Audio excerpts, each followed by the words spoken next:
Question 1.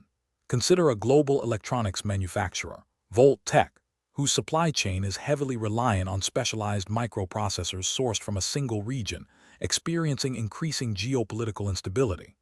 Volt Tech utilizes a sophisticated business intelligence platform that integrates data from supplier audits, international news feeds, shipping lane congestion reports, and economic indices to enhance its supply chain continuity according to ISO 22318-2015 principles, which analytical approach would most effectively enable Volt Tech to anticipate and mitigate potential disruptions stemming from this critical single-source dependency and regional volatility.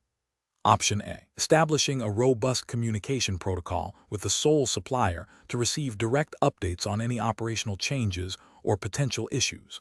Option B. Developing a detailed inventory management system that tracks component levels at all stages of production and distribution to optimize stock. Option C. Conducting regular, in-person audits of the sole microprocessor supplier's facilities to ensure compliance with quality standards and operational integrity. Option D.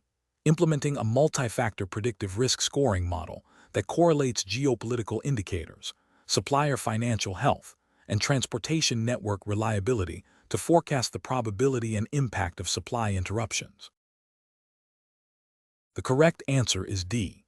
Implementing a multi-factor predictive risk scoring model that correlates geopolitical indicators, supplier financial health, and transportation network reliability to forecast the probability and impact of supply interruptions. Explanation: the core principle of leveraging business intelligence by and analytics within the context of ISO 22318-2015 for supply chain continuity is to proactively identify and mitigate potential disruptions.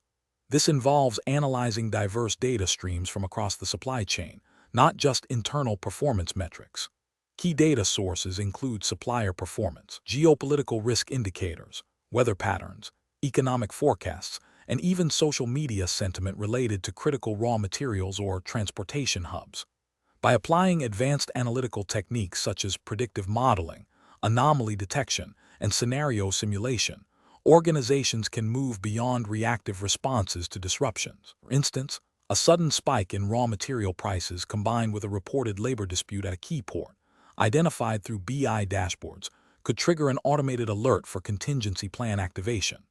This proactive approach, driven by data-driven insights, enables the organization to reroute shipments, secure alternative suppliers, or adjust production schedules before a minor issue escalates into a significant supply chain breakdown. The objective is to transform raw data into actionable intelligence that informs strategic decisions regarding supply chain resilience. The ability to correlate seemingly disparate data points to foresee cascading failures is paramount. This aligns with the standard's emphasis on understanding the organization's context and the complexities of its supply chain relationships. Question 2.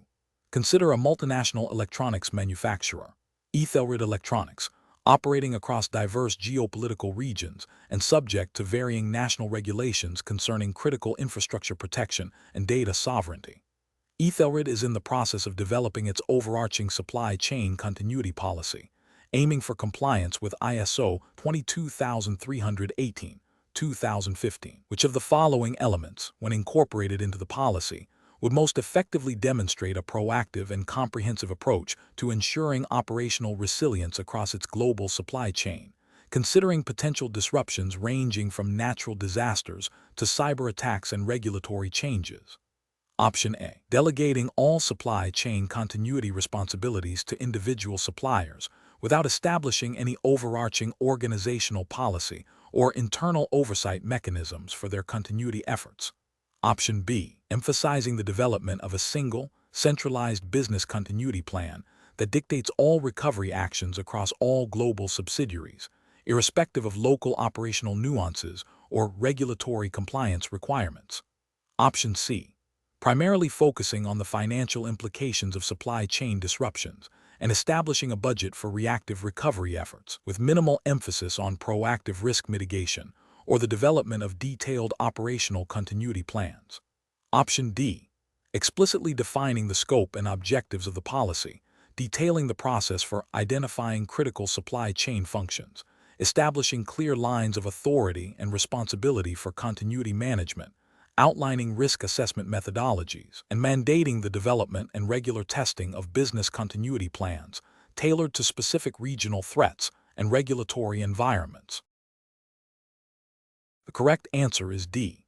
Explicitly defining the scope and objectives of the policy, detailing the process for identifying critical supply chain functions, establishing clear lines of authority and responsibility for continuity management, outlining risk assessment methodologies, and mandating the development and regular testing of business continuity plans tailored to specific regional threats and regulatory environments. Explanation: developing a supply chain continuity policy, as guided by ISO 22318/2015, requires a foundational understanding of the organization's critical functions and their interdependencies.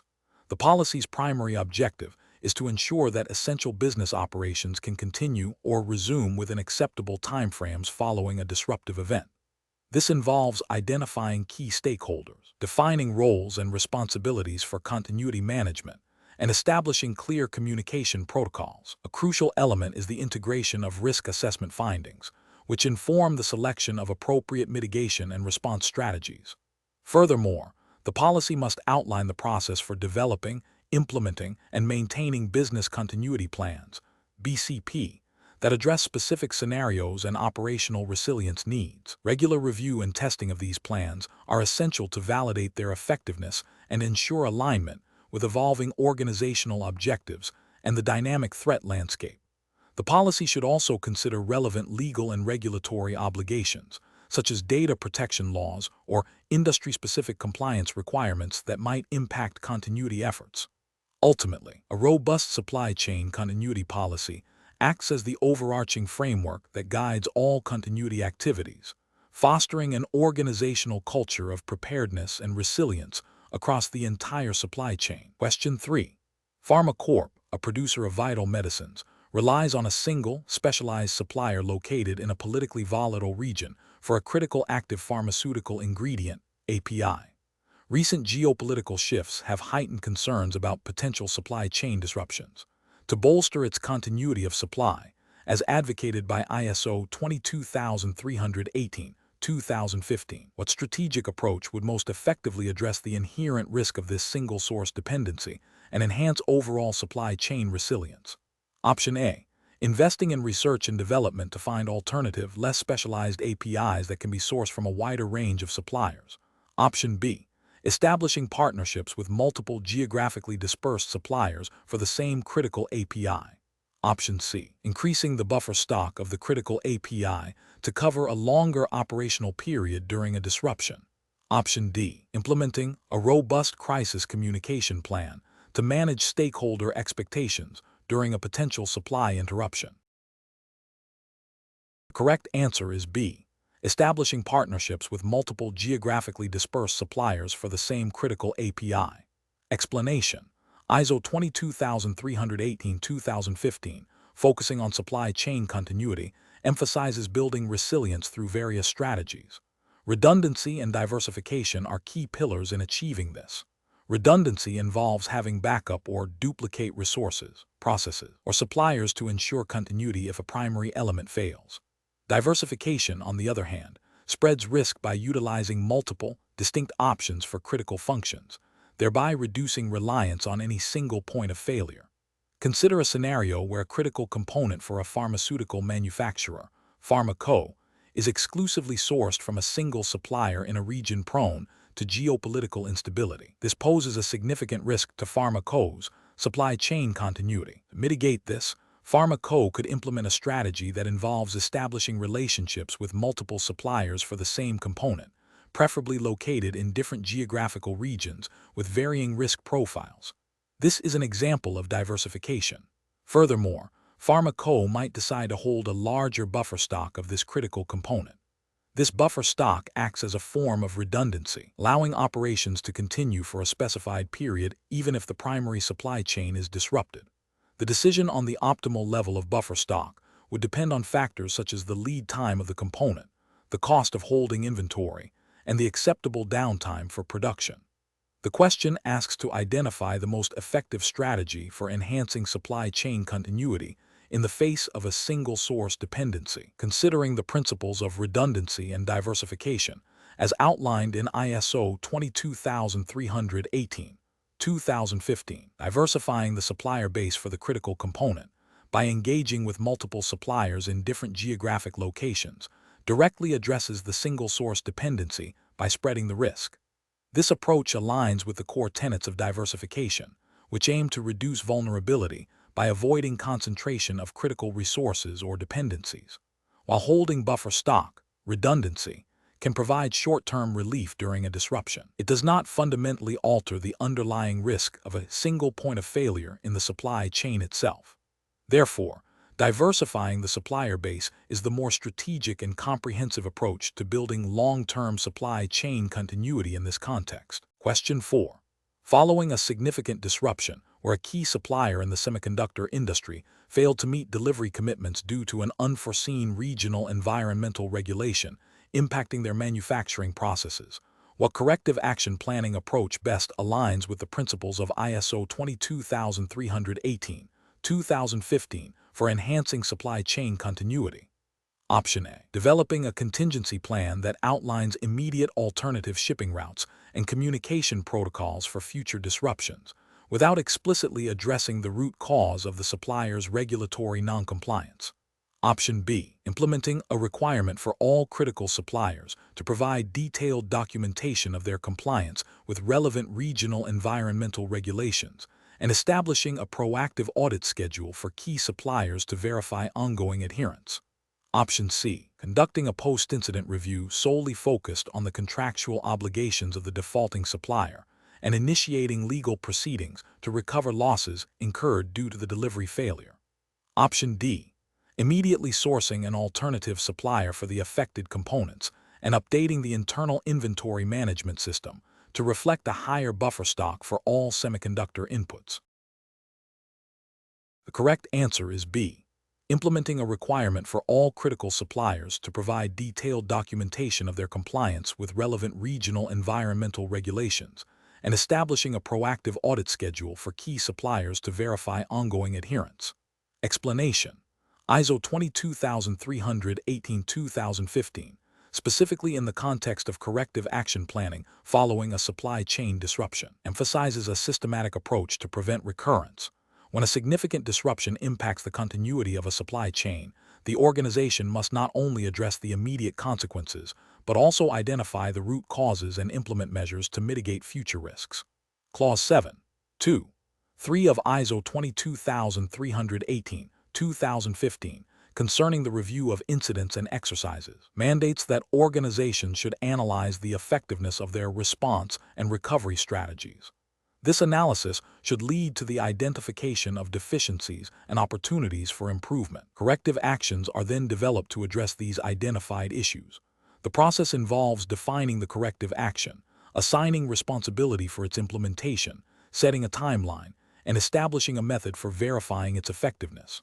A critical aspect of this is ensuring that the corrective action addresses the underlying systemic failures rather than just superficial symptoms. For instance, if a supplier's failure to deliver critical components was due to their own inadequate business continuity planning, the corrective action for the primary organization might involve requiring evidence of robust BC planning from all critical suppliers, or diversifying the supplier base. Simply finding an alternative supplier for a single instance without addressing the systemic risk of supplier failure would not be a comprehensive corrective action as per the standard's intent. Therefore, the most effective corrective action planning focuses on strengthening the overall resilience of the supply chain by embedding lessons learned into the organization's risk management and business continuity frameworks, thereby ensuring that the identified root causes are systematically eliminated or significantly reduced. Question 5. Consider a global electronics manufacturer, Innovate Tech, that relies on a single critical supplier, Component Corp, for a specialized microchip essential for its flagship product. Following a severe cyber attack that disrupted Component Corp's production for 3 weeks, Innovate Tech experienced substantial revenue loss. An assessment of their contractual relationship reveals that the agreement with Component Corp lacked specific clauses detailing business continuity responsibilities, minimum uptime guarantees, or defined recovery time objectives for the supply of this critical component. Under the principles of ISO 22318-2015, what is the primary deficiency in the contractual agreement that contributed to Innovate Tech's inability to effectively manage this supply chain disruption? Option A: failure to include penalty clauses for late deliveries unrelated to continuity events. Option B: insufficient geographical diversification of Component Corp's manufacturing facilities. Option C: over-reliance on Component Corp for a single, non-substitutable component. Option D: absence of explicit business continuity and disaster recovery obligations within the service level agreement. The correct answer is D: absence of explicit business continuity and disaster recovery obligations within the service level agreement. Explanation: ISO 22318-2015 emphasizes the critical role of robust contractual agreements and clearly defined service-level agreements, SLAs, in ensuring supply chain continuity. These agreements form the backbone of interorganizational relationships, outlining responsibilities, performance expectations, and remedies in the event of disruptions. A key aspect is the incorporation of specific clauses that address business continuity and disaster recovery requirements. This includes detailing the scope of continuity planning, the types of disruptions to be considered, and the expected response times for critical services. Furthermore, SLAs should specify performance metrics related to availability, recovery time objectives (RTO), and recovery point objectives (RPO) for essential supply chain functions. The agreements must also define communication protocols during incidents, escalation procedures, and the roles of each party in mitigating impacts. Regular review and testing of these contractual provisions, in conjunction with the associated continuity plans, are vital to confirm their effectiveness and alignment with evolving risks and business needs. Without such detailed and actionable contractual frameworks, organizations are ill-equipped to manage the cascading effects of disruptions across their supply chains, potentially leading to prolonged downtime and significant financial losses. The standard promotes a proactive approach where continuity is embedded within the contractual obligations of all critical supply chain partners. Question 6. When evaluating the process optimization strategies for a multinational electronics manufacturer aiming to enhance its supply chain continuity, in accordance with ISO 22318-2015, which of the following approaches most effectively integrates proactive risk mitigation with regulatory compliance to build inherent resilience against unforeseen disruptions, considering potential impacts from geopolitical instability affecting key component sourcing regions? Option A: prioritizing the development of a proprietary blockchain-based tracking system for finished goods, neglecting the upstream vulnerabilities in raw material acquisition and the potential for supply chain partner noncompliance with environmental regulations. Option B: focusing solely on reducing lead times through just-in-time inventory management across all tiers of the supply chain, without considering the implications of international sanctions or trade embargoes on component availability.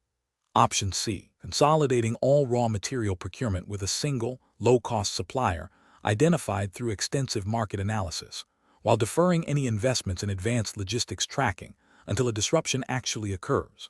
Option D: implementing a dual sourcing strategy for critical microprocessors, coupled with establishing regional distribution hubs that comply with local customs regulations and import tariffs for each market served. The correct answer is D: implementing a dual sourcing strategy for critical microprocessors, coupled with establishing regional distribution hubs that comply with local customs regulations and import tariffs for each market served. Explanation: ISO 22318-2015, concerning supply chain continuity, emphasizes the importance of optimizing processes to enhance resilience against disruptions. Process optimization in this context involves identifying bottlenecks, inefficiencies, and vulnerabilities within the supply chain and implementing targeted improvements. This is not merely about speed or cost reduction, but about building robustness and adaptability. A key aspect is the integration of risk management principles into the design and operation of supply chain processes. This means proactively identifying potential failure points, assessing their impact, and developing mitigation strategies. For instance, a critical component supplier experiencing a localized natural disaster could halt production for downstream entities. Optimizing the process might involve diversifying the supplier base for that component, establishing buffer stock at strategic points, or developing alternative logistical routes. The standard encourages a holistic view, considering not just direct suppliers, but also their suppliers and the broader ecosystem. Regulatory compliance, such as adhering to international trade laws or specific industry standards that impact supply chain operations, also plays a role in process design and optimization, as non-compliance can itself be a source of disruption. The ultimate goal is to create a supply chain that can anticipate, withstand, respond to, and recover from disruptions while maintaining essential functions. This requires a continuous improvement mindset, regularly reviewing and refining processes based on performance data and evolving risk landscapes. Question 7.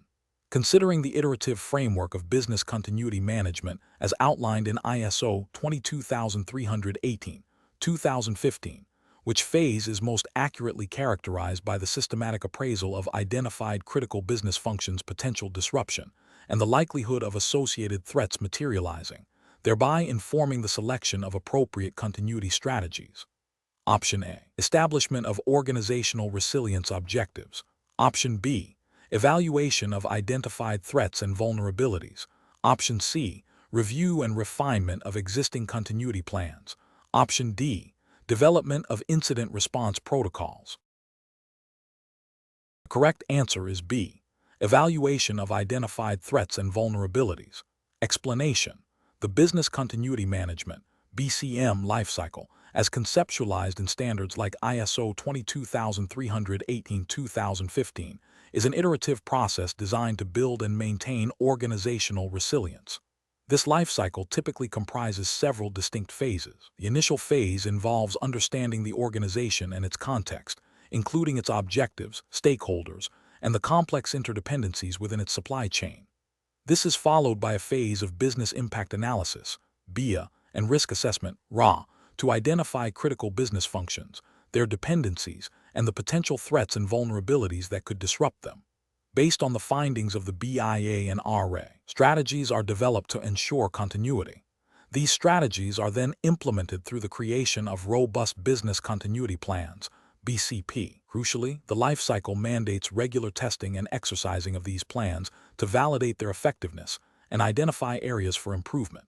Following testing, or in response to actual incidents, the plans and strategies are reviewed and maintained, leading back to the initial understanding and analysis phases for continuous improvement. This cyclical nature ensures that the organization remains adaptable to evolving threats and changing business environments. The question focuses on the phase that follows the identification of critical functions and the assessment of their potential disruption, directly preceding the development of specific continuity strategies. This phase is characterized by evaluating the identified risks and their potential impact to inform the selection of appropriate mitigation and response measures. Therefore, the most fitting description for this stage within the BCM lifecycle is the evaluation of identified threats and vulnerabilities. Question 8. Consider a multinational corporation, Ether Dynamics, which operates a complex global supply chain for advanced aerospace components. Following a significant geopolitical event that threatened a key supplier in a politically unstable region, Ether Dynamics initiated a tabletop exercise to test its revised supply chain continuity plan. The exercise simulated a complete and prolonged disruption of the primary supplier's operations, requiring the activation of secondary suppliers and alternative logistics routes. The exercise involved representatives from procurement, logistics, risk management, and crisis response teams. Post-exercise, a critical observation was that, while the secondary supplier was identified, the lead time for receiving critical components from this alternative source was significantly longer than anticipated, potentially impacting Ether Dynamics' own production schedules. Which of the following best represents the most appropriate next step for Ether Dynamics, as guided by the principles of ISO 22318-2015 regarding testing and exercising supply chain continuity plans? Option A. Archive the exercise results without further action, as the identification of a secondary supplier met the primary objective of the test, and the lead time issue is a minor operational detail. Option B. Focus solely on enhancing internal communication protocols, assuming the external supplier issues are beyond the organization's direct control and will be addressed by the market. Option C. Conduct a detailed review of the secondary supplier's capabilities and negotiate improved lead times or explore additional alternative suppliers to mitigate the identified lead time gap. Option D. Immediately escalate the issue to the highest executive level to secure emergency funding for expedited shipping from the secondary supplier for all future potential disruptions. Correct answer is C.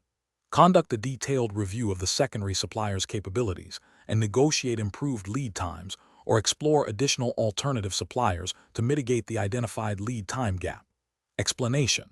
The core principle behind ISO 22318-2015 concerning the testing and exercising of supply chain continuity plans is to validate the effectiveness and readiness of the established plans. This validation is achieved through a structured process that simulates potential disruptions. The standard emphasizes that exercises should be designed to test specific components or the entirety of the continuity plan, including the response of involved parties, the functionality of recovery strategies, and the communication protocols. The objective is to identify gaps, weaknesses, and areas for improvement in the plan and the organization's ability to execute it. Crucial aspect is the debriefing and analysis phase following an exercise, where lessons learned are captured, documented, and used to update the plan.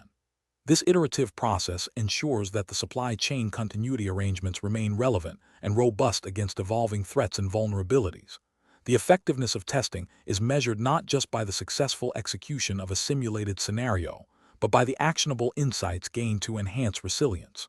Therefore, a comprehensive post-exercise review that scrutinizes performance against predefined objectives and identifies specific corrective actions is paramount. Question 9. When evaluating the effectiveness of a newly implemented supplier diversification strategy designed to enhance supply chain continuity under ISO 22318-2015, which performance measurement approach would most directly assess the reduction in reliance on a single critical component supplier? Option A. Measuring the total expenditure on all supply chain continuity initiatives, including the diversification strategy. Option B. Quantifying the percentage decrease in the proportion of critical components sourced from the previously dominant single supplier compared to the total volume of those components. Option C. Calculating the average lead time for all components across the entire supply chain after the diversification. Option D. Conducting a qualitative survey among procurement staff regarding their perception of reduced risk associated with supplier dependency. The correct answer is B. Quantifying the percentage decrease in the proportion of critical components sourced from the previously dominant single supplier compared to the total volume of those components. Explanation. ISO 22318-2015 emphasizes the need for organizations to establish and maintain mechanisms for monitoring the performance of their supply chain continuity arrangements. This monitoring is crucial for ensuring that the arrangements remain effective, relevant, and capable of addressing evolving risks and disruptions. The standard suggests that performance measurement should be integrated into the overall management system and should cover various aspects of the supply chain, including supplier resilience, transportation reliability, and the effectiveness of response plans. Key performance indicators, KPI, should be defined, aligned with the organization's objectives and risk appetite, and regularly reviewed. The data collected from these KPIs provides insights into the strengths and weaknesses of the continuity arrangements, enabling timely adjustments and improvements. For instance, a KPI related to supplier lead time variability during a minor disruption can indicate potential vulnerabilities in the upstream supply chain that might be exacerbated during a major event. Similarly, tracking the time taken to activate an alternative supplier or reroute logistics can highlight operational inefficiencies in the response procedures. The standard also points towards the importance of validating these arrangements through exercises and testing, and using the results of these activities as a basis for performance measurement. This continuous feedback loop, informed by performance data, is fundamental to achieving and maintaining a resilient supply chain, as envisioned by ISO 22318-2015. Question 10. An international manufacturing conglomerate, currently sourcing critical components from a distant continent with a history of regulatory uncertainty and logistical bottlenecks, is considering a strategic shift to enhance its supply chain continuity in alignment with ISO 22318-2015 principles. Primary drivers for this consideration are increasing geopolitical tensions and the need for greater responsiveness to market fluctuations. Which of the following strategic approaches would most effectively address these concerns by leveraging geographical proximity and potentially simplifying oversight, thereby improving the supply chain's resilience against disruptions originating from external political and environmental factors? Option A. Implementing a nearshoring strategy by relocating component manufacturing to a neighboring country with a stable political climate and established trade agreements. Option B. Diversifying sourcing to include multiple suppliers across the same distant continent to mitigate single-source dependency. Option C. Investing in advanced inventory management systems and predictive analytics for the existing distant supply chain to anticipate and buffer against disruptions. Option D. Establishing strategic partnerships with freight forwarders specializing in expedited shipping from the current distant sourcing locations. The correct answer is A. Implementing a nearshoring strategy by relocating component manufacturing to a neighboring country with a stable political climate and established trade agreements. Explanation: the core principle of ISO 22318-2015 concerning supply chain continuity, particularly when evaluating nearshoring and reshoring strategies, revolves around enhancing resilience against disruptions. Nearshoring involves relocating operations to countries geographically closer to the primary market, while reshoring brings them back to the home country. Both strategies aim to reduce lead times, improve responsiveness, and potentially mitigate risks associated with long, complex global supply chains. The standard emphasizes the importance of understanding the end-to-end supply chain, identifying critical dependencies, and implementing measures to ensure continuity. When considering the impact of geopolitical instability, trade policy shifts, or natural disasters, a supply chain that is geographically concentrated or overly reliant on a single distant region becomes more vulnerable. Nearshoring and reshoring, by shortening the physical distance and potentially consolidating production or sourcing, can simplify risk management and increase the agility of the supply chain. This allows for more effective implementation of continuity plans, faster recovery from incidents, and better alignment with regulatory requirements that may favor domestic or regional production. The ability to exercise greater control over operations and logistics, inherent in these strategies, directly supports the objectives of maintaining business operations and minimizing impact during disruptive events as outlined in the standard. Question 11. Considering the principles of ISO 22318-2015, which technological advancement is most critical for proactively identifying and mitigating potential disruptions across a complex multi-tiered global supply chain, thereby ensuring sustained operational continuity? Option A. Advanced digital signature technologies for secure and authenticated document exchange. Option B. Blockchain-based platforms for immutable transaction logging and provenance verification. Option C. Predictive analytics platforms that leverage machine learning for anomaly detection and forecasting. Option D. Enhanced inventory management systems with real-time stock level tracking. The correct answer is C. Predictive analytics platforms that leverage machine learning for anomaly detection and forecasting. Explanation: the core of ISO 22318-2015 is establishing and maintaining a resilient supply chain that can withstand disruptions. When considering technological enablers for supply chain continuity, the standard emphasizes proactive risk management and the ability to adapt. Specifically, the standard advocates for technologies that provide visibility, enable rapid communication, and facilitate alternative sourcing or operational adjustments.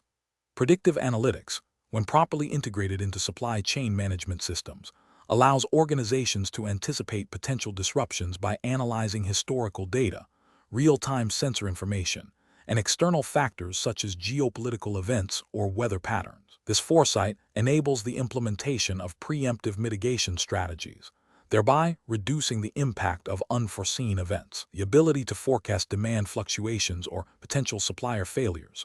For instance, allows for the pre-positioning of inventory or the activation of pre-qualified alternative suppliers. This aligns directly with the principles of building resilience and ensuring continuity as outlined in ISO 22318. Other technologies, while valuable, may not offer the same level of proactive risk identification and mitigation. For example, while basic inventory management systems are crucial, they primarily focus on operational efficiency rather than predictive resilience. Similarly, while digital signatures enhance transaction security, their direct impact on anticipating and mitigating broad supply chain disruptions is less pronounced than that of advanced analytics. Blockchain, while offering transparency and traceability, is more focused on the integrity of transactions and product provenance, rather than the predictive identification of systemic risks. Therefore, predictive analytics stands out as a key technological enabler for proactive supply chain continuity, in accordance with the standard's objectives. Question 12. Consider a multinational electronics manufacturer, TechFlow Inc., which relies on a complex global supply chain for its critical components. During a sudden geopolitical event that severely disrupted shipping lanes and caused a significant shortage of a key semiconductor, TechFlow Inc. struggled to maintain production.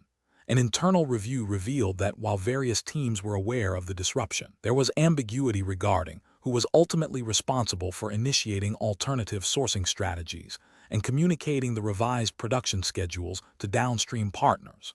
Furthermore, the records of communication regarding the severity of the shortage and the proposed mitigation efforts were fragmented and inconsistent across different departments. Based on the principles of ISO 22318, 2015 concerning transparency and accountability in supply chain continuity, what is the most critical deficiency that TechFlow Inc. needs to address to enhance its resilience against future disruptions? Option A. Establishing a clear, documented chain of command for crisis management and maintaining a comprehensive, auditable log of all decisions and communications during a disruption. Option B. Investing in redundant manufacturing facilities in geographically diverse locations to buffer against localized disruptions. Option C. Implementing advanced predictive analytics to forecast geopolitical events and component shortages with greater accuracy. Option D. Negotiating exclusive long-term contracts with a wider range of primary suppliers to reduce reliance on single-source components. The correct answer is A. Establishing a clear, documented chain of command for crisis management and maintaining a comprehensive, auditable log of all decisions and communications during a disruption. Explanation. The core principle of transparency and accountability in ISO 22318, 2015 is to ensure that all parties within a supply chain understand their roles, responsibilities, and the flow of information and goods, particularly during disruptions. This standard emphasizes the need for clear communication channels and documented processes that allow for the identification of responsible parties and the tracing of actions taken. Establishing a robust audit trail is paramount. This involves maintaining records of decisions, resource allocation, and communication exchanges that occurred during a continuity event. Such records are crucial for post-event analysis, identifying lessons learned, and demonstrating compliance with continuity plans. Furthermore, accountability extends to ensuring that individuals and entities are answerable for their performance against the established continuity objectives and procedures. This necessitates a framework where performance is measured, reported, and reviewed, allowing for corrective actions and continuous improvement of the supply chain's resilience. The regulatory landscape, such as data protection laws e.g., GDPR if applicable to data handling during continuity events, or industry-specific regulations, also influences how transparency and accountability are implemented, dictating what information must be preserved and how it should be secured. Therefore, the most effective approach integrates clear roles, documented processes, auditable records, and performance feedback mechanisms, all aligned with relevant legal and regulatory requirements. Question 13. A global electronics manufacturer, Innovatech Devices, relies on a complex, multi-tiered supply chain for its critical components. Following a significant geopolitical event that disrupted a key supplier's operations in Southeast Asia, Innovatech experienced a prolonged production halt. An internal review identified that while the business continuity plan, BCP existed. Many operational staff responsible for managing supplier relationships and logistics were unaware of their specific roles and the escalation procedures outlined in the BCP. Which of the following best describes the primary deficiency in Innovatec's supply chain continuity management, as per the principles of ISO 22318-2015? Option A. Insufficient financial reserves allocated for emergency procurement during disruptions. Option B. Over-reliance on a single geographical region for critical component sourcing. Option C. Lack of a formal risk assessment methodology for identifying potential supplier failures. Option D. Inadequate supply chain continuity training and awareness programs for operational personnel. The correct answer is D. Inadequate supply chain continuity training and awareness programs for operational personnel. Explanation: the effectiveness of a supply chain continuity program hinges significantly on the comprehension and application of its principles by all personnel involved. ISO 22318-2015 emphasizes that training and awareness are not merely procedural steps, but foundational elements for embedding a culture of resilience. This involves tailoring educational content to the specific roles and responsibilities within the supply chain, ensuring that everyone, from strategic planners to operational staff, understands their part in maintaining continuity during disruption. A robust program will incorporate regular updates to reflect evolving threats and organizational changes, as well as periodic assessments to gauge understanding and identify areas for improvement. The objective is to foster proactive risk identification and swift, coordinated responses, rather than reactive damage control. This comprehensive approach ensures that the organization's ability to withstand and recover from disruptions is not dependent on a select few, but is a shared responsibility, thereby enhancing overall supply chain resilience and adherence to the standard's intent. Question 14. Assessment of a critical component supplier's preparedness for supply chain disruptions, as mandated by ISO 22318-2015, reveals that their personnel have completed online modules covering general business continuity principles. However, during a recent simulated disruption involving a key raw material shortage, this supplier struggled to implement alternative procurement strategies as outlined in the Joint Continuity Plan. Which aspect of their supplier training program would most directly indicate a deficiency in meeting the requirements of ISO 22318-2015 regarding competence development for supply chain continuity? Option A. The training materials did not include a comprehensive overview of global regulatory frameworks impacting supply chain continuity beyond the immediate operational context. Option B. The training lacked practical, scenario-specific exercises designed to test the supplier's response to their unique critical failure points and interdependencies within the supply chain. Option C. The training focused exclusively on the supplier's internal operational resilience, neglecting their role in broader supply chain communication protocols during a disruption. Option D. The training program did not incorporate a formal assessment of the supplier's financial stability, which is a prerequisite for their participation in continuity planning. The correct answer is B. The training lacked practical, scenario-specific exercises designed to test the supplier's response to their unique critical failure points and interdependencies within the supply chain. Explanation: ISO 22318-2015 concerning supply chain continuity emphasizes the critical role of training in ensuring that all parties within the supply chain possess the necessary knowledge and skills to respond effectively to disruptions. Clause 6.3 specifically addresses the need for competence development.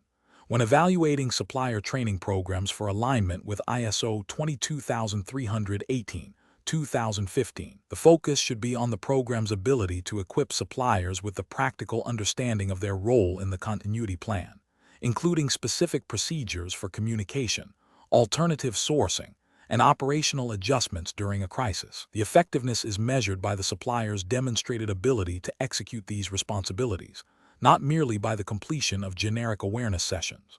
A robust training program will incorporate scenario-based exercises and performance assessments to validate competence. Furthermore, The training must be tailored to the specific risks and dependencies identified within the supply chain, ensuring that suppliers understand their unique contributions to overall resilience. This includes understanding their critical interdependencies with other suppliers and the end customer. Therefore, the most comprehensive indicator of a supplier training program's effectiveness in the context of ISO 22318-2015 is the verifiable improvement in the supplier's capacity to actively participate in and support the continuity of the supply chain, as evidenced by their preparedness and response during simulated or actual disruptive events. This goes beyond mere knowledge transfer to demonstrable capability. Question 15. Consider a multinational electronics manufacturer, Innovatech, whose supply chain for critical microprocessors is highly dependent on a single offshore fabrication plant in a region prone to seismic activity. To enhance its supply chain continuity, in accordance with ISO 22318-2015 principles, Innovatech is evaluating strategies for achieving real-time visibility. Which of the following approaches would most effectively enable Innovatech to detect and respond to a potential disruption at the fabrication plant before it significantly impacts their production schedules, thereby adhering to the proactive requirements for supply chain resilience? Option A. Conducting annual risk assessments and updating the supply chain continuity plan every 2 years, focusing on documented supplier performance metrics and historical incident reports. Option B. Relying on weekly email updates from the fabrication plant's management regarding operational status and potential risks, with a manual review process by Innovatech's procurement team. Option C. Implementing an integrated sensor network at the fabrication plant and along key transportation routes, feeding data into a centralized platform that triggers automated alerts and initiates pre-approved alternative sourcing protocols upon detection of anomalies exceeding predefined thresholds. Option D. Establishing a partnership with a third-party logistics provider that offers end-of-day shipment tracking reports and quarterly reviews of their continuity capabilities. The correct answer is C. Implementing an integrated sensor network at the fabrication plant and along key transportation routes, feeding data into a centralized platform that triggers automated alerts and initiates pre-approved alternative sourcing protocols upon detection of anomalies exceeding predefined thresholds. Explanation: the core principle behind achieving real-time visibility in a supply chain, as emphasized by standards like ISO 22318-2015, is the ability to detect and respond to disruptions as they occur, rather than post-event analysis. This necessitates a proactive approach that integrates data from various points within the supply chain, including suppliers, logistics providers, and internal operations. The standard highlights that effective supply chain continuity relies on understanding the status and location of critical resources and goods at any given moment. This allows for the swift identification of deviations from the planned flow, such as delays, quality issues, or unexpected capacity reductions. By establishing mechanisms for continuous monitoring and immediate alerts, organizations can trigger predefined contingency plans or adapt their strategies dynamically. This proactive stance minimizes the impact of disruptions, ensuring resilience and continued operation. The ability to achieve this level of granular, up-to-the-minute insight is what differentiates a reactive crisis management approach from a truly robust continuity strategy. It's about building a dynamic, self-aware supply chain that can self-correct or adapt before minor issues escalate into major disruptions, thereby safeguarding business objectives and stakeholder confidence. Question 16. Consider a global electronics manufacturer, Teknova, whose primary assembly plant is located in a region prone to seismic activity. Teknova relies heavily on a single supplier for a critical microchip component, with that supplier being located in a country facing potential geopolitical instability. Which of the following approaches most effectively addresses Teknova's supply chain continuity challenges, lining with the principles of ISO 22318-2015, and considering potential regulatory impacts such as import/export controls on critical components? Option A. Implementing a strict quality control program for incoming components from the single supplier to minimize defects and rework, thus improving overall production efficiency and reducing the impact of any potential supply disruptions. Option B. Establishing a diversified supplier base for the critical microchip component, including regional diversification, and developing a robust inventory management strategy for key components, while also conducting regular scenario-based simulations of geopolitical disruptions and their impact on logistics and compliance. Option C.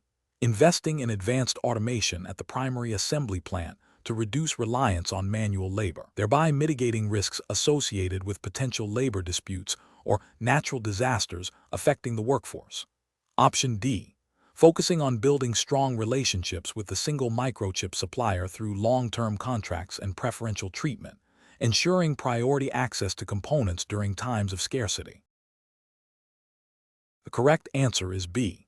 Establishing a diversified supplier base for the critical microchip component, including regional diversification, and developing a robust inventory management strategy for key components, while also conducting regular scenario-based simulations of geopolitical disruptions and their impact on logistics and compliance. Explanation: ISO 22318, 2015, Standard for Supply Chain Continuity, emphasizes a holistic approach to building resilience. This involves understanding the interconnectedness of various nodes within the supply chain and the potential impact of disruptions across these links. A key aspect of establishing a robust supply chain resilience framework, as outlined in the standard, is the systematic identification and prioritization of critical business functions and their supporting supply chain elements. This process requires a thorough risk assessment to understand potential threats, vulnerabilities, and their likely consequences. Furthermore, the standard advocates for the development and implementation of appropriate continuity and recovery strategies. These strategies are not static. They necessitate regular review, testing, and improvement based on lessons learned from exercises, actual incidents, and changes in the operational environment or regulatory landscape. The standard also highlights the importance of collaboration and communication with supply chain partners, as resilience is a shared responsibility. Legal and regulatory compliance, such as data protection laws, e.g., GDPR if applicable to data handling within the supply chain, and industry-specific regulations, must be integrated into the framework to ensure that continuity plans are legally sound and effective. The ultimate goal is to create a supply chain that can withstand, adapt to, and recover from disruptions, while maintaining essential operations and meeting stakeholder expectations. Question 17. Consider a global electronics assembler, Circuit Flow, whose flagship product relies exclusively on a highly specialized microchip manufactured by a single, geographically concentrated supplier, Quantum Chips. A severe seismic event renders Quantum Chips' primary manufacturing facility inoperable for an extended period, halting all chip production. This forces Circuit Flow to cease its assembly operations entirely, impacting its ability to supply contracted products to major retail chains, and leading to significant financial losses and potential contract breaches.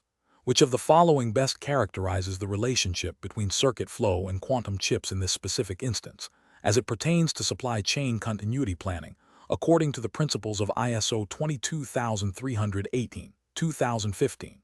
Option A. Circuit Flow's relationship with Quantum Chips is characterized by an indirect dependency, where disruptions at Quantum Chips have only minor, manageable effects on Circuit Flow's output. Option B.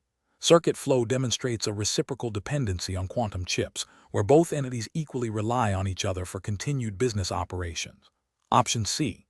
Circuit Flow exhibits a direct and critical dependency on Quantum Chips for a key input, making it highly vulnerable to disruptions at Quantum Chips operations. Option D. Circuit Flow possesses an optional dependency on Quantum Chips, meaning it can easily substitute Quantum Chips products with minimal impact on its production processes. The correct answer is C. Circuit Flow exhibits a direct and critical dependency on Quantum Chips for a key input, making it highly vulnerable to disruptions at Quantum Chips operations.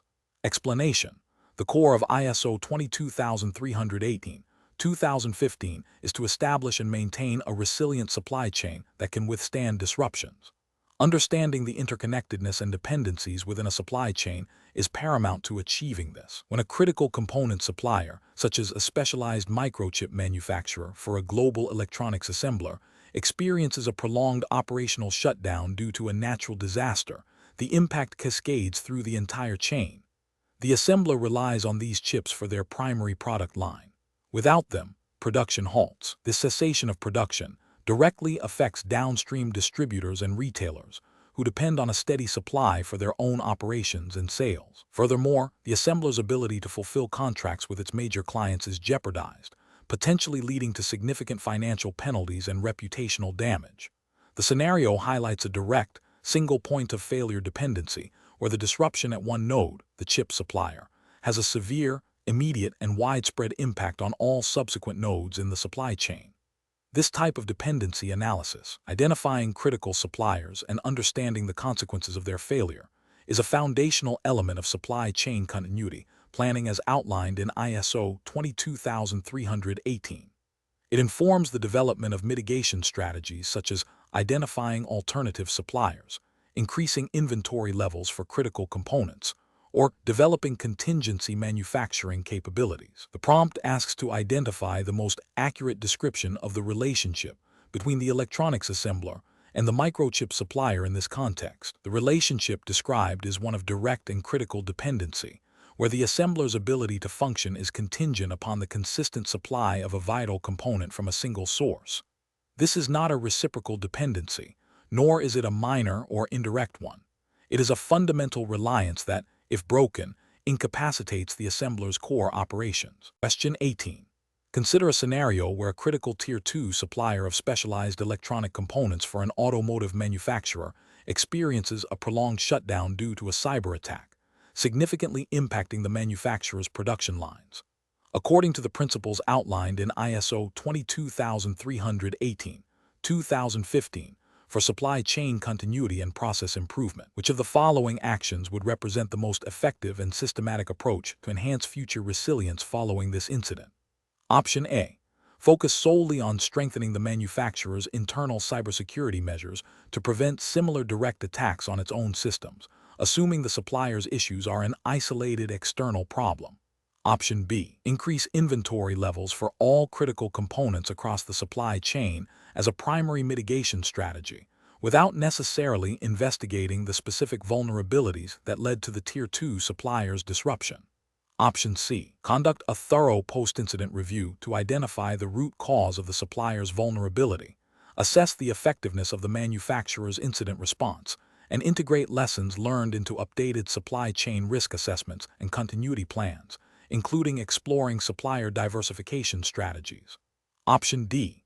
Immediately initiate a search for a new primary supplier that can meet the volume requirements and establish a short-term contract to resume production as quickly as possible, deferring any deeper analysis of the incident's systemic implications.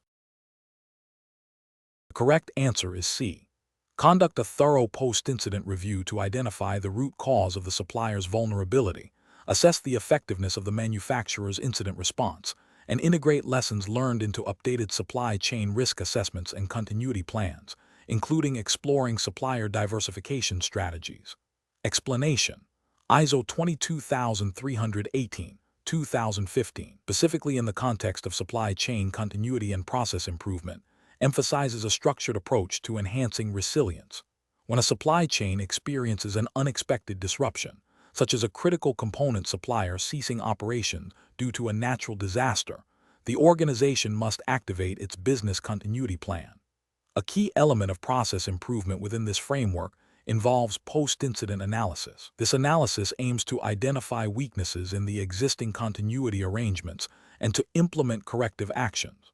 The standard advocates for a cyclical improvement process. Following a disruption, the immediate response is followed by a review of the effectiveness of the response.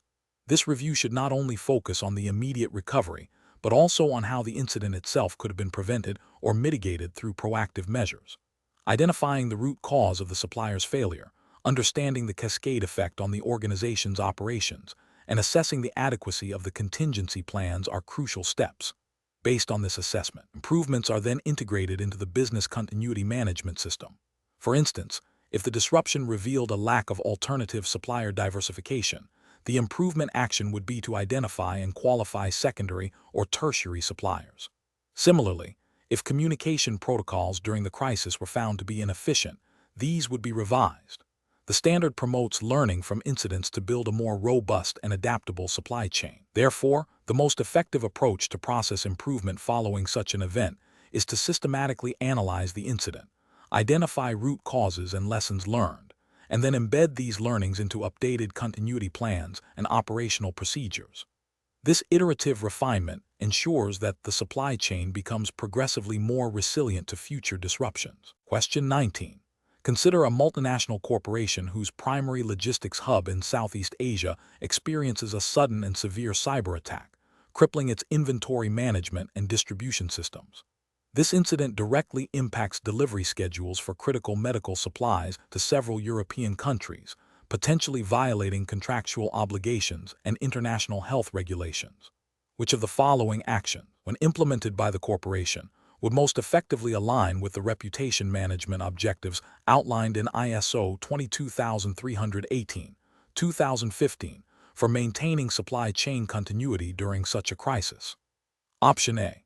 Immediately issue a public statement acknowledging the cyber attack, detailing the immediate steps being taken to restore systems, providing an estimated revised delivery schedule for affected medical supplies, and establishing a dedicated stakeholder communication channel for updates. Option B. Prioritize internal system recovery and data integrity checks before any external communication, focusing solely on technical solutions to regain operational control and deferring public statements until a full resolution is achieved. Option C. Initiate a comprehensive review of all supplier contracts to identify force majeure clauses that might absolve the company of liability for delayed deliveries, and focus communication efforts on legal and contractual implications. Option D. Implement aggressive, short-term cost-saving measures across all global operations to offset the projected financial losses from the cyber attack, with minimal communication to external stakeholders to avoid panic and market instability. The correct answer is A. Immediately issue a public statement acknowledging the cyber attack, detailing the immediate steps being taken to restore systems, providing an estimated revised delivery schedule for affected medical supplies, and establishing a dedicated stakeholder communication channel for updates. Explanation: ISO 22318-2015 concerning supply chain continuity emphasizes the proactive management of an organization's reputation, especially during disruptions. A critical aspect of this is the establishment of clear, consistent, and transparent communication protocols. When a significant disruption impacts a supply chain, such as a natural disaster affecting a key manufacturing hub for electronic components, the organization's response significantly influences public perception and stakeholder trust. In this scenario, the primary objective for reputation management, as aligned with ISO 22318 principles, is to provide timely and accurate information to all affected parties, including customers, suppliers, and regulatory bodies. This includes acknowledging the disruption, outlining the steps being taken to mitigate its impact, and providing realistic timelines for recovery. Such transparency builds confidence and mitigates negative speculation, which can be more damaging than the disruption itself. Other considerations, like immediate cost-cutting measures or internal process re-engineering, are secondary to maintaining trust and a positive public image during a crisis. The focus must be on managing the narrative and demonstrating control and responsibility. Question 20. Consider a multinational electronics manufacturer whose primary assembly facility is located in Southeast Asia, relying on critical semiconductor components sourced from a single supplier in Taiwan and specialized packaging materials from a European vendor. A significant seismic event occurs near the Taiwanese supplier, causing extensive damage to their production lines and halting shipments. Concurrently, a new trade regulation is implemented in the European Union, imposing stringent new quality control and documentation requirements on all exported packaging materials, leading to a substantial delay in shipments from the European vendor. Which approach to developing an exercise scenario best reflects the principles of ISO 22318-2015 for testing the resilience of this supply chain? Option A. Design an exercise that simulates a severe cyber attack on the manufacturer's internal inventory management system, as this is a common threat that could cripple operations regardless of external supply issues. Option B. Create a scenario that centers on a sudden, unexpected increase in demand for the finished electronic products, testing the organization's ability to scale production and distribution rapidly. Option C. Focus the exercise solely on the seismic event's impact on semiconductor availability, as this represents the most critical component failure and is the primary driver of production stoppage. Option D. Simulate a scenario that combines the impact of the seismic event on semiconductor supply with the regulatory delays affecting packaging materials, forcing the organization to manage simultaneous disruptions, affecting both key inputs and requiring coordinated responses across procurement, production, and logistics. The correct answer is D. Simulate a scenario that combines the impact of the seismic event on semiconductor supply with the regulatory delays affecting packaging materials, forcing the organization to manage simultaneous disruptions affecting both key inputs and requiring coordinated responses across procurement, production, and logistics. Explanation: developing effective exercise scenarios for supply chain continuity, as outlined in ISO 22318-2015, requires careful consideration of various factors to ensure realism and test the resilience of the supply chain. The objective is to simulate plausible disruptions that challenge the organization's preparedness and response capabilities. A key element is the integration of multiple, interconnected failure points rather than isolated events. This approach mirrors the complex and cascading nature of real-world disruptions. For instance, a scenario might begin with a localized cyber attack on a critical logistics provider, which then leads to delays in raw material delivery, subsequently impacting production schedules, and finally resulting in a shortage of finished goods for key customers.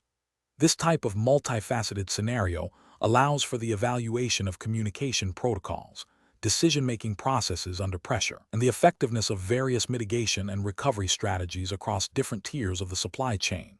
The complexity should escalate, testing the adaptability of the continuity plans and the agility of the response teams. Furthermore, scenarios should be tailored to the specific context of the organization, considering its unique supply chain dependencies, regulatory environment, and risk appetite. For example, a pharmaceutical supply chain might focus on scenarios involving temperature excursions during transportation, or the disruption of a single source of a vital active pharmaceutical ingredient, potentially referencing regulations like those pertaining to drug traceability and storage. The exercise design should also incorporate elements that test the organization's ability to collaborate with external partners and stakeholders, as supply chain resilience is a shared responsibility. The ultimate goal is to identify gaps in the continuity plan and to refine response procedures through iterative testing and evaluation. Question 21. Consider a global electronics manufacturer, Teknova, whose supply chain relies on a distributed network of component suppliers and logistics providers. Teknova experiences a targeted ransomware attack that encrypts critical production schedules and customer order data stored on a shared cloud platform accessible by key supply chain partners. To mitigate the immediate impact and restore operations in accordance with ISO 22318-2015 principles for supply chain continuity, which of the following actions would be most aligned with ensuring information security and operational resilience? Option A. Immediately disconnect all affected systems from the network. Initiate predefined data recovery procedures from secure, air-gapped backups, and activate communication channels with all affected supply chain partners to provide verified status updates. Option B. Engage third-party cybersecurity consultants to rebuild the affected systems from scratch without referencing any existing data, and simultaneously implement a new, unproven encryption standard across all shared platforms. Option C. Isolate the compromised cloud environment, attempt to negotiate with the attackers for the decryption key, and postpone any communication with supply chain partners until the full extent of the breach is understood internally. Option D. Prioritize restoring the cloud platform to its last known good state without verifying the integrity of the backup data, and then focus on notifying downstream partners about potential delays. The correct answer is A. Immediately disconnect all affected systems from the network, initiate predefined data recovery procedures from secure, air-gapped backups, and activate communication channels with all affected supply chain partners to provide verified status updates. Explanation: ISO 22318-2015 focuses on supply chain continuity, which includes the protection of information and data that flows through the supply chain. Effective information security in this context involves a multi-layered approach to safeguard sensitive data from unauthorized access, disclosure, alteration, or destruction. This includes implementing robust access controls, encryption for data in transit and at rest, secure communication protocols, and comprehensive incident response plans specifically tailored for information breaches within the supply chain. Regular security awareness training for all personnel involved in the supply chain is crucial, as human error is a significant factor in many security incidents. Furthermore, establishing clear data ownership and accountability, along with continuous monitoring and auditing of information systems, are vital components of maintaining information security and ensuring supply chain resilience. The goal is to prevent disruptions caused by cyber threats or data compromises that could impact the availability, integrity, and confidentiality of critical supply chain operations. Question 22. An international electronics manufacturer, Volt Tech, which operates across multiple continents, is seeking to enhance its supply chain resilience in accordance with ISO 22318-2015. Volt Tech's supply chain involves complex logistics, diverse suppliers, and varying regulatory environments, making it susceptible to a wide array of disruptions. Systematically improve its continuity posture, Volt Tech decides to implement a comprehensive benchmarking program. Which of the following approaches best aligns with the principles of benchmarking for supply chain continuity as outlined in ISO 22318-2015? Option A. Quantifying the financial impact of past disruptions and setting a target to reduce this impact by a fixed percentage annually, irrespective of the underlying causes or comparative performance against peers. Option B. Analyzing Volt Tech's internal audit reports to identify minor procedural deviations and implementing corrective actions without external comparison or consideration of broader industry resilience standards. Option C. Conducting a one-time survey of customer satisfaction levels following minor delivery delays and using the results to justify the current supply chain continuity strategy without further investigation. Option D. Comparing Volt Tech's supplier risk assessment methodologies and incident response times against industry leaders known for their robust supply chain continuity programs, focusing on identifying best practices for supplier vetting and recovery planning. The correct answer is D. Comparing Volt Tech's supplier risk assessment methodologies and incident response times against industry leaders known for their robust supply chain continuity programs, focusing on identifying best practices for supplier vetting and recovery planning. Explanation: ISO 22318-2015, specifically in the context of supply chain continuity, emphasizes the importance of establishing performance metrics and benchmarks to evaluate and improve the resilience of supply chains. Benchmarking, as applied to this standard, involves systematically comparing an organization's supply chain continuity capabilities, processes, and outcomes against those of other organizations, industry best practices, or recognized standards. The primary objective is to identify areas for improvement, understand performance gaps, and set realistic improvement targets. This process is not merely about achieving a numerical score, but about gaining insights into how to enhance the ability of the supply chain to withstand, respond to, and recover from disruptions. When an organization engages in benchmarking for supply chain continuity, it should focus on metrics that directly reflect its resilience, such as the time required to restore critical functions after an incident, the percentage of suppliers with documented business continuity plans, or the effectiveness of communication protocols during a crisis. The insights gained from benchmarking should inform strategic decisions, resource allocation, and the development of more robust continuity plans. It helps in understanding what constitutes effective practice in managing supply chain disruptions, thereby contributing to a more resilient and adaptable supply chain. The standard encourages a proactive approach to identifying and mitigating potential vulnerabilities through continuous learning and adaptation, which benchmarking facilitates by providing external perspectives and validated performance indicators. Question 23. Consider a global electronics manufacturer, Voltara Corp., which relies on a single, specialized component supplier located in a region prone to seismic activity. A significant earthquake disrupts this supplier's operations for an extended period. According to the principles outlined in ISO 22318-2015 for supply chain continuity, which of the following analyses, conducted as part of the Business Impact Analysis (BIA), would most effectively quantify the cascading and systemic effects of this disruption on Voltara Corp and its downstream customers? Option A. Estimating the potential increase in the cost of raw materials from alternative, less efficient suppliers in the short term. Option B. Evaluating the likelihood of regulatory fines due to non-compliance with environmental standards following the disruption. Option C. Analyzing the potential for immediate financial losses from halted production and assessing the downstream impact on customer order fulfillment timelines and potential contract penalties. Option D. Quantifying the cost of temporary staff augmentation to manage the crisis and the expenses associated with emergency communication systems. The correct answer is C. Analyzing the potential for immediate financial losses from halted production and assessing the downstream impact on customer order fulfillment timelines and potential contract penalties. Explanation: ISO 22318, 2015, specifically in the context of supply chain continuity, emphasizes a structured approach to identifying and analyzing potential disruptions. A business impact analysis, BIA, is a fundamental component of this process. The BIA's primary objective is to determine the potential effects of disruptions on critical business activities and processes, and to establish recovery priorities.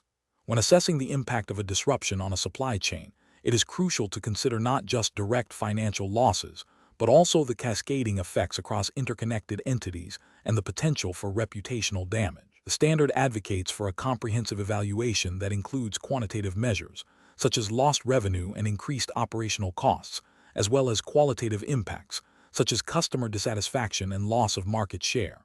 The identification of critical dependencies, both internal and external, is paramount.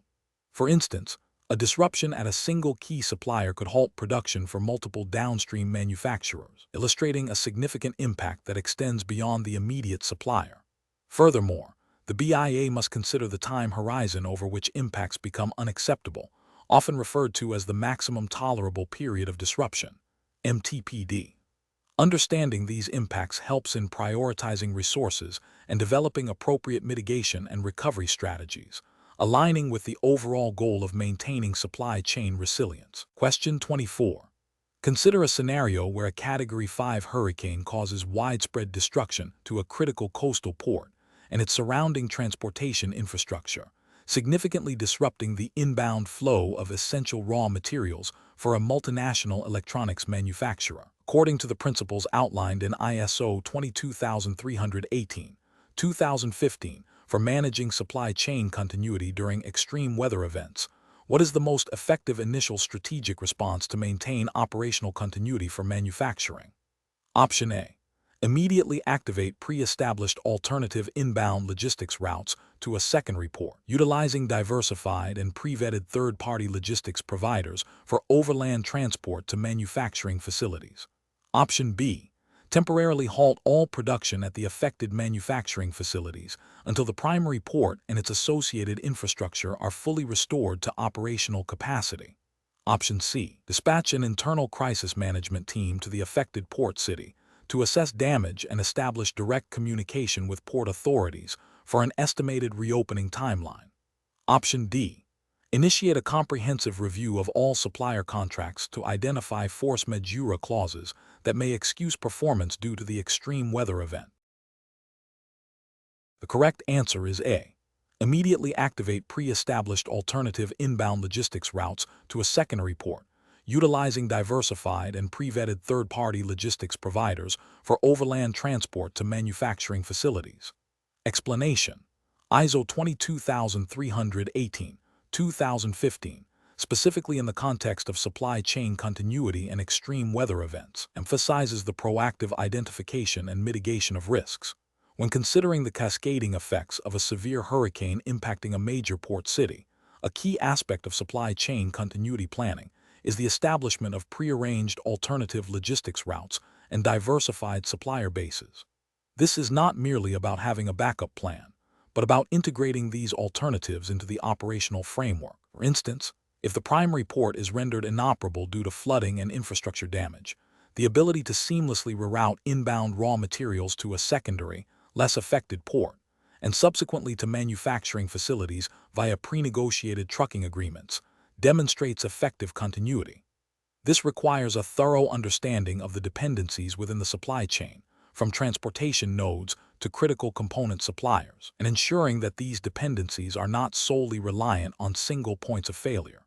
The standard advocates for a holistic approach, moving beyond simple contingency planning to embed resilience into the very structure of the supply chain.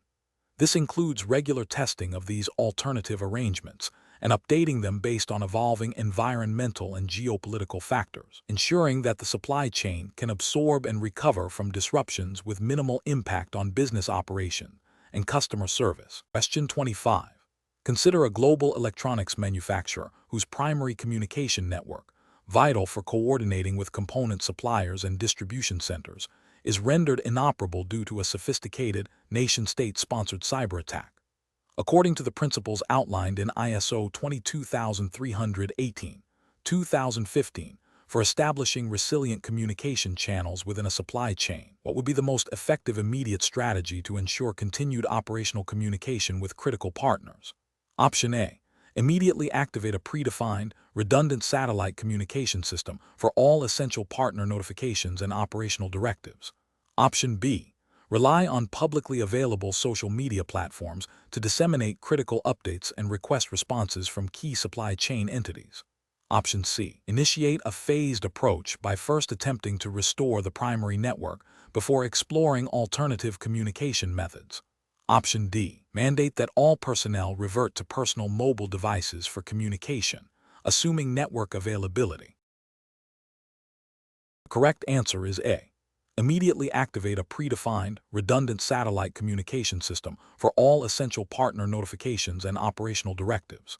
Explanation: ISO 22318/2015, specifically in the context of establishing communication channels for supply chain continuity, emphasizes the need for resilience and redundancy. When a primary communication channel is disrupted, as in the case of a severe cyber attack on the main network of a global logistics provider, the ability to maintain critical communication is paramount. The standard advocates for the proactive identification and establishment of alternative communication methods that are independent of the primary infrastructure. This ensures that essential information, such as shipment status updates, emergency contact details, and revised operational procedures, can still be exchanged between key stakeholders, including suppliers, manufacturers, distributors, and regulatory bodies. The effectiveness of these alternative channels is judged by their accessibility, reliability, and the speed at which they can be activated and utilized during a disruption. The goal is to minimize the impact of the disruption on the supply chain's ability to function and deliver goods and services. Therefore, a strategy that incorporates multiple, diverse, and tested communication pathways is considered best practice under ISO 22318/2015. Question 26. Considering the principles of ISO 22318/2015 for supply chain continuity, what is the paramount consideration when a global logistics firm undertakes a significant digital transformation initiative to enhance its operational visibility and automated tracking across its entire network? Option A. Focusing solely on cybersecurity measures to protect the digital infrastructure from external threats, neglecting the operational continuity aspects. Option B. Implementing a phased rollout of the digital transformation without establishing clear communication protocols for potential disruptions to the existing supply chain. Option C. Embedding inherent resilience and redundancy within the new digital architecture and operational workflows to ensure continued functionality during disruptions. Option D. Prioritizing the immediate cost savings derived from the automation features of the digital transformation over long-term continuity planning. Correct answer is C. Embedding inherent resilience and redundancy within the new digital architecture and operational workflows to ensure continued functionality during disruptions. Explanation: the core principle of ISO 22318/2015 concerning supply chain continuity in the context of digital transformation emphasizes the integration of resilience into digital systems and processes. This involves not just technical safeguards, but also the strategic alignment of digital capabilities with business continuity objectives. When considering a digital transformation that impacts supply chain operations, the primary focus for continuity is on ensuring that critical supply chain functions remain operational or can be rapidly restored despite disruptions. Leveraging digital tools for enhanced visibility, communication, and automated response mechanisms, the standard advocates for a holistic approach where digital solutions are designed with inherent resilience, considering factors like data integrity, cybersecurity, and the ability to adapt to unforeseen events.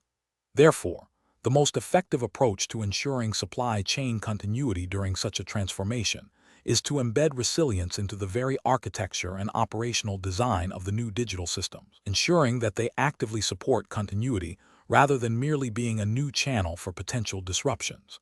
This involves proactive risk assessment specific to the digital components, establishing robust data backup and recovery protocols, and ensuring interoperability and redundancy where feasible to mitigate single points of failure. The goal is to create a digitally enabled supply chain that is not only efficient, but also inherently robust and adaptable to a wide range of potential disruptions, aligning with the overarching principles of ISO 22318-2015. Question 27.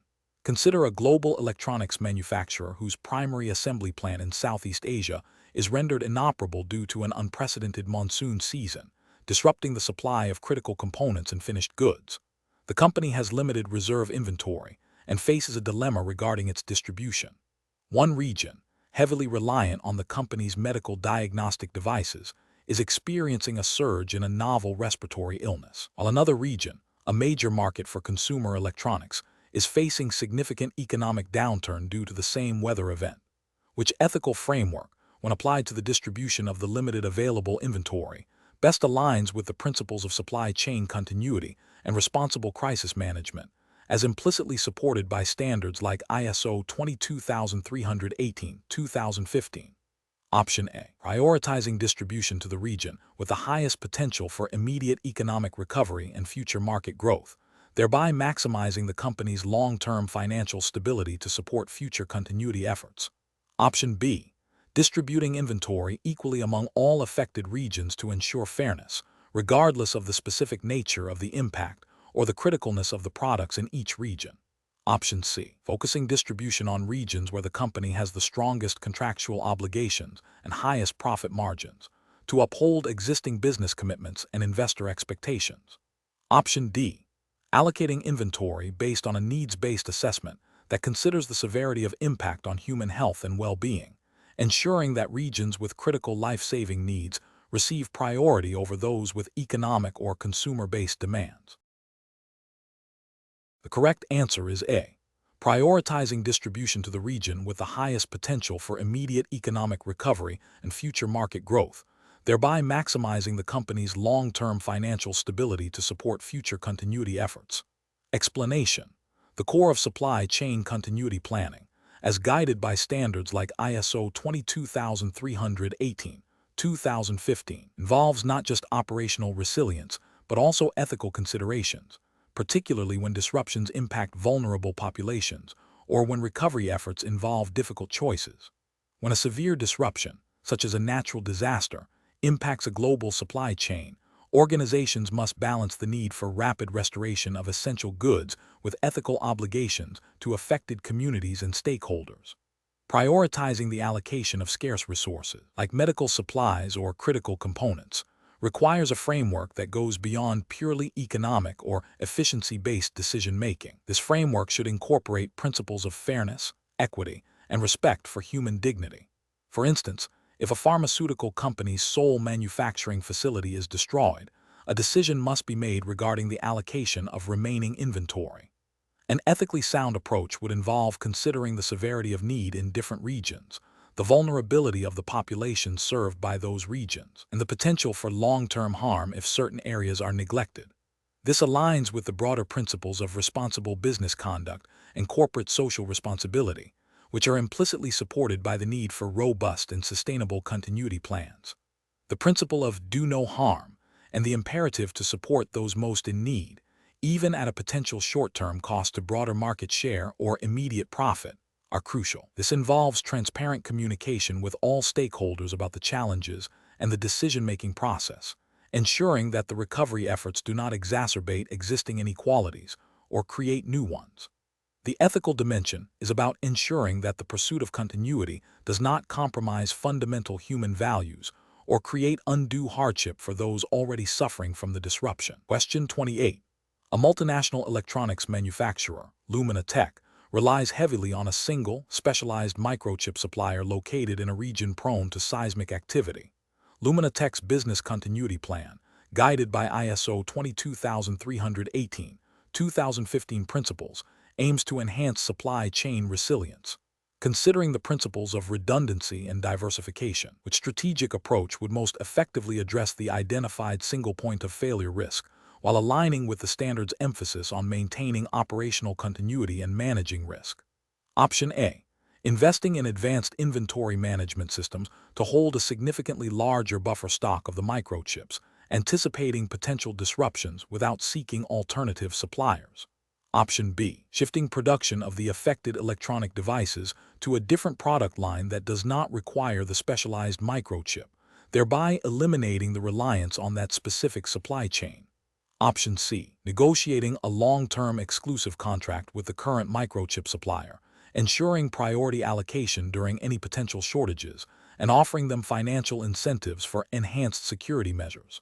Option D.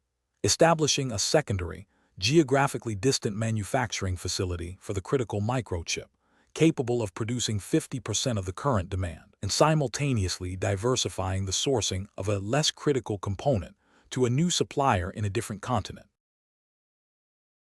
The correct answer is D.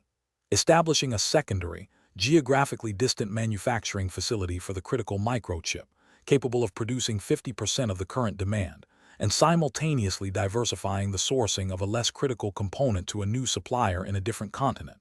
Explanation: ISO 22318-2015, focusing on supply chain continuity, emphasizes the strategic importance of redundancy and diversification to mitigate disruptions.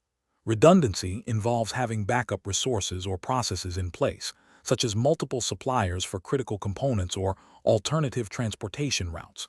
Diversification, on the other hand, spreads risk across different geographical locations, supplier types, or product lines.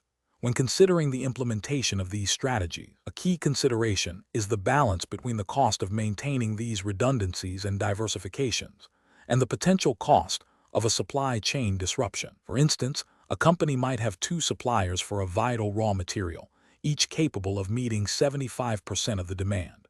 This provides a significant buffer if one supplier fails.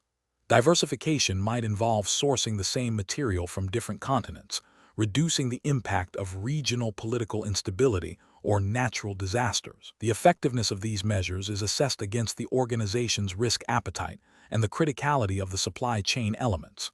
Legal and regulatory frameworks, such as those governing food safety or critical infrastructure, can also influence the acceptable levels of risk, and consequently, the required degree of redundancy and diversification.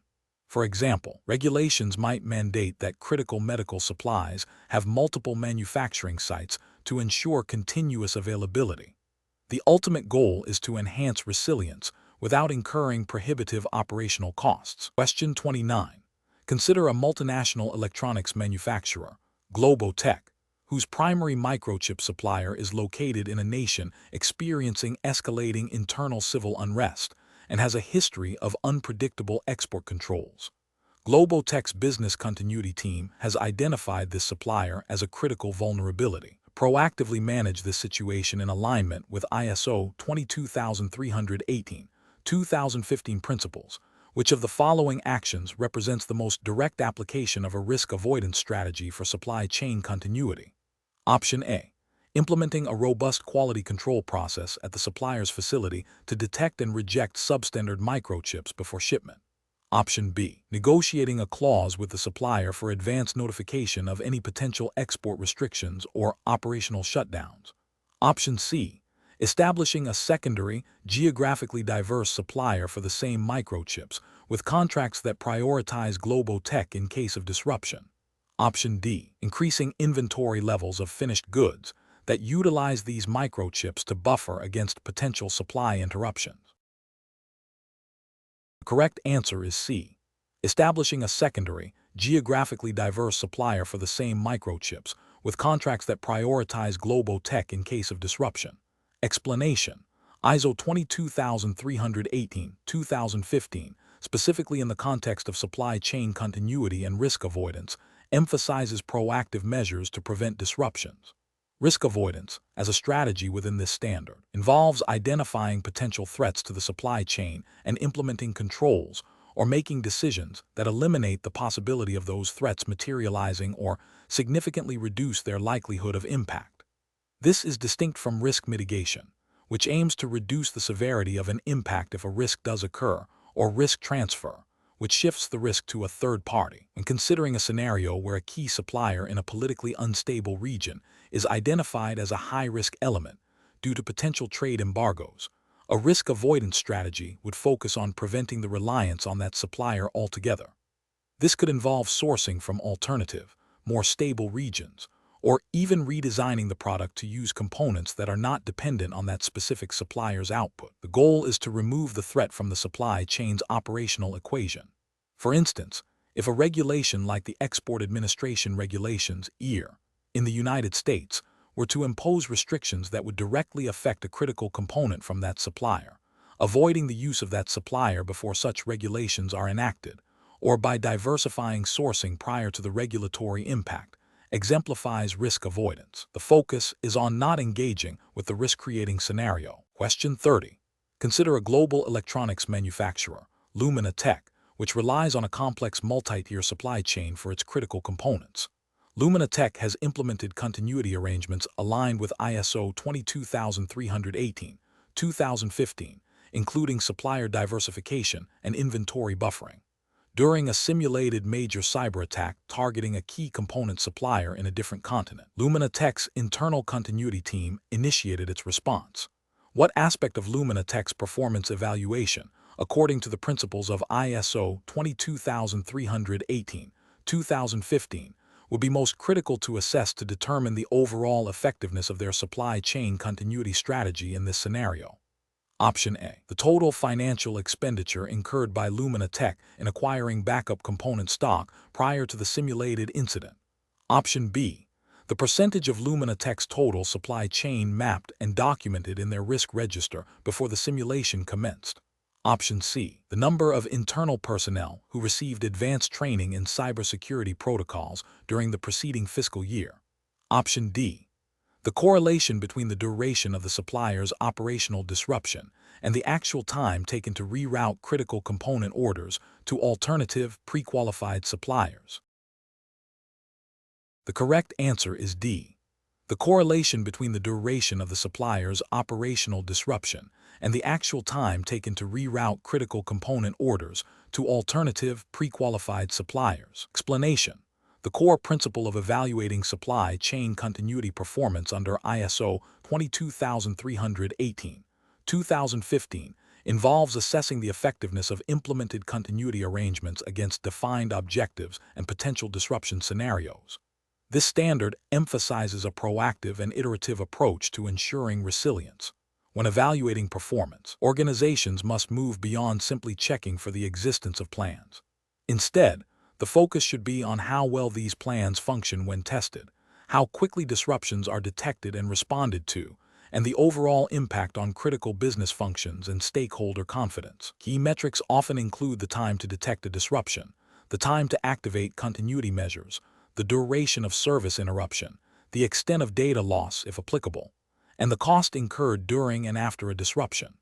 Furthermore, the feedback loop from post-incident reviews and exercises is crucial for identifying weaknesses and driving improvements. A robust evaluation considers not only the technical aspects of continuity, but also the human element, communication effectiveness, and the alignment with organizational risk appetite and regulatory requirements, such as those mandated by sector-specific bodies or general data protection laws that might indirectly impact supply chain operations during a continuity event. The evaluation process should be integrated into the organization's overall performance management framework.